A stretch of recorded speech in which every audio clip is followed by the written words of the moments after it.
Ya, saudara-saudari sekalian, kita masuk kepada persoalan yang kedua atau part yang kedua, yaitu pertanyaan mana yang harus kita dahulukan, qadha dulu atau syawal. Ah, sebelum kita masuk pada jawaban, kita harus mempertegas pertanyaan ini. Konsekuensi hukumnya seperti itu.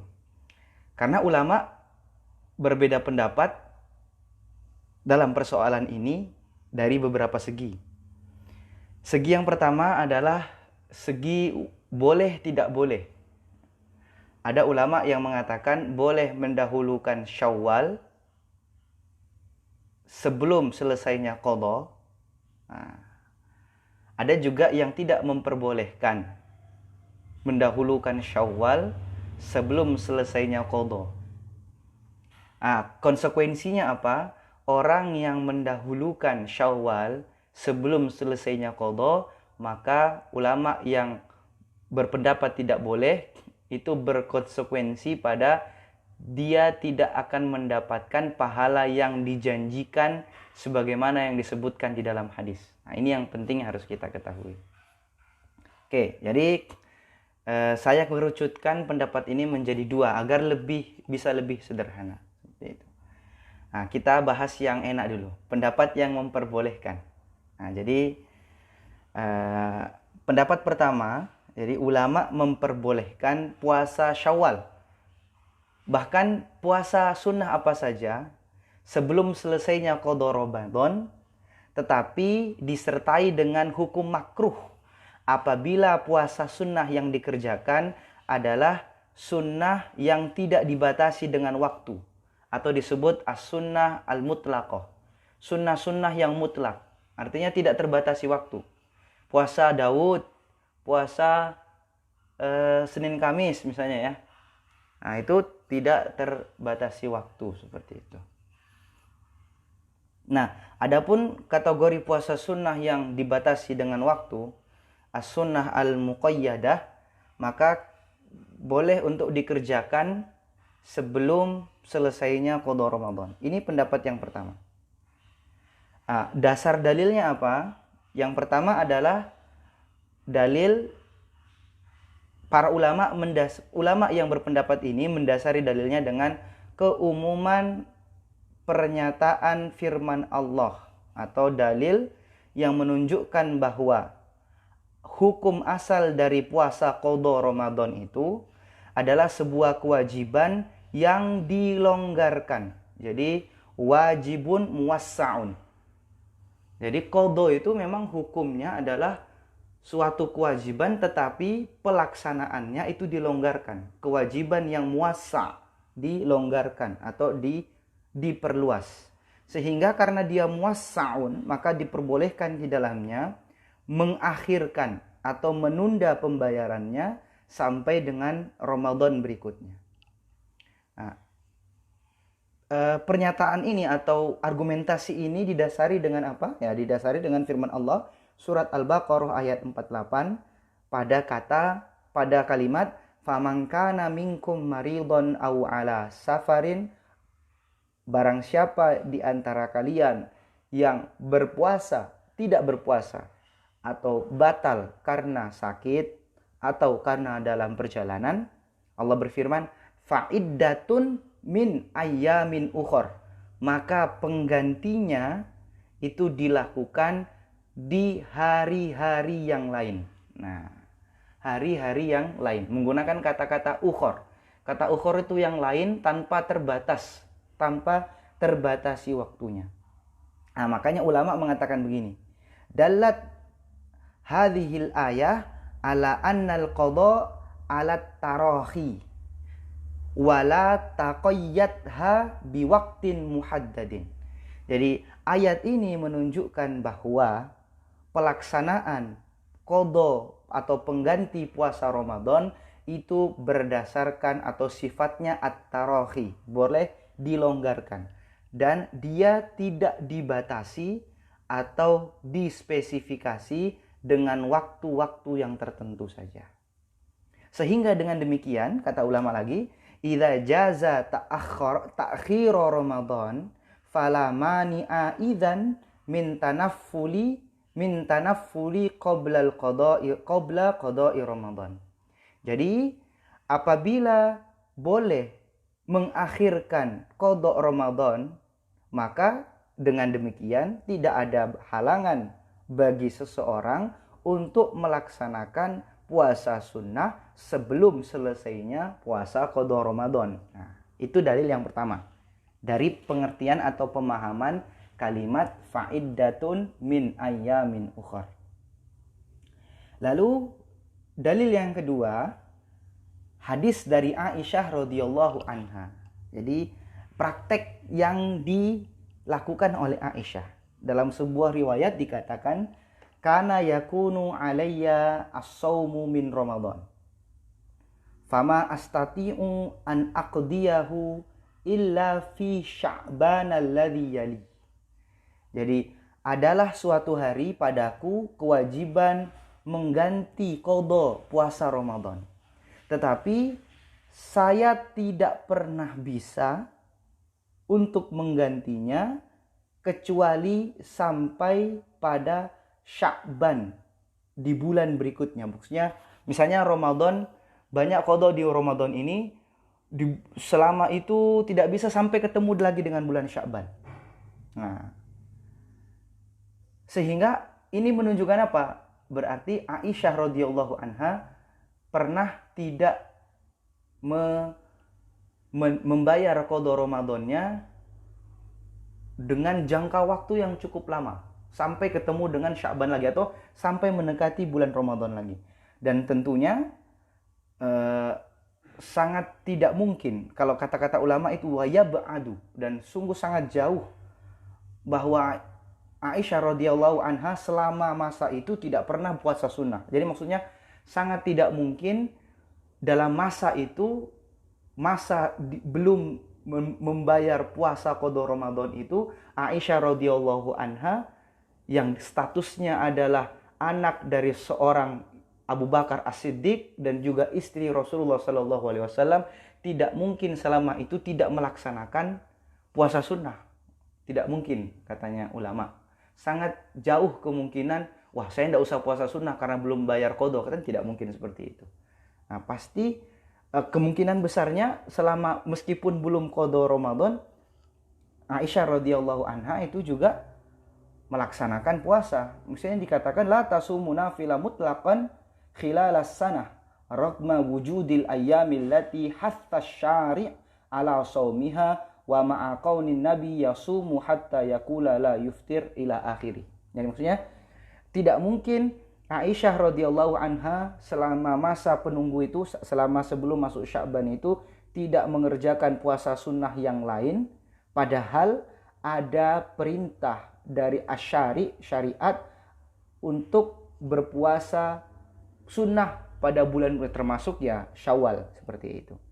Nah, perlakuan pekerjaan sahabat ini di dalam menjelaskan status qada Ramadan dan bulan Syawal ini oleh ulama dikatakan secara zahir menunjukkan bahwa bolehnya berpuasa sunnah sebelum menyelesaikan puasa qada dengan melihat amalus sahabah. Jadi amalannya sahabiyah yaitu Aisyah radhiyallahu anha. Nah, itu di antara dalil yang menjadi penopang bagi ulama-ulama yang memperbolehkan seperti itu. Sebenarnya masih banyak lagi, cuma nanti akan terlalu jelimet untuk dipahami karena nanti berkaitan dengan mafhumud dalail. Bagaimana memahami atau menginterpretasikan dalil-dalil. Karena di antara sebab terjadinya perbedaan pendapat ini ya pemahaman terhadap dalil itu sendiri seperti itu. Itu golongan pertama yang memperbolehkan. Tapi ada juga golongan yang kedua yang mengharuskan selesai puasa qada dulu baru bisa puasa sunnah Syawal. Dengan konsekuensi apabila tidak memenuhi qada Ramadannya, maka tetap dia mendapatkan pahala puasa Syawal tetapi tidak mendapatkan yang dijanjikan oleh Allah, yaitu seakan-akan telah mengerjakan 1 tahun berpuasa atau mendapatkan pahala seperti pahala orang yang berpuasa selama 1 tahun. Nah, golongan ini juga atau para ulama ini berpijak juga pada beberapa dalil. Nah, berpijak pada dalil-dalil secara tekstual. Yang pertama, hadis yang saya sebutkan di part pertama dari Abu Ayyub Al-Ansari yang berbunyi man shoma Ramadan thumma atba'ahu sittan min Syawal. Di situ disebutkan kan, barang siapa yang berpuasa Ramadan lalu mengiringinya, kemudian ada kata-kata thumma. Ya, atba'ahu. Jadi atba'a itu mutataba'ah. Jadi langsung, jadi diiringkan secara langsung. Nah, kedua, dari Abu Hurairah juga Rasulullah SAW bersabda, man shoma Ramadana wa atba'ahu. Ini lebih jelas lagi. Kalau thumma itu kan kemudian, kalau wa ini dan. Jadi iringannya lebih ketat lagi, tidak ada perantara antaranya. Wa atba'ahu sittin min Syawal. Dan kemudian langsung mengiringi Syawal itu dengan 6 hari. Mengiringi puasa Ramadan itu dengan 6 hari berpuasa di bulan Syawal. Dua hadis ini secara tekstualis menunjukkan bahwa tidak akan terpenuhi pahala 1 tahun berpuasa secara penuh apabila tidak ada pengiringan. Jadi kalau tidak diiringi terlebih dahulu dengan menyelesaikan puasa Ramadannya terlebih dahulu, baru mengerjakan puasa Syawalnya 6 hari. Nah, ini berdasarkan hadis-hadis ini. Jadi ulama yang berpegang ini ya berpegang pada pemaknaan hadis secara tekstual, bahwa hadis ini sudah jelas menunjukkan bahwa besarnya pahala puasa Syawal itu diiringkan dengan telah selesainya puasa Ramadan dan kewajiban-kewajibannya, termasuk ya qada puasa Ramadan. Nah, sehingga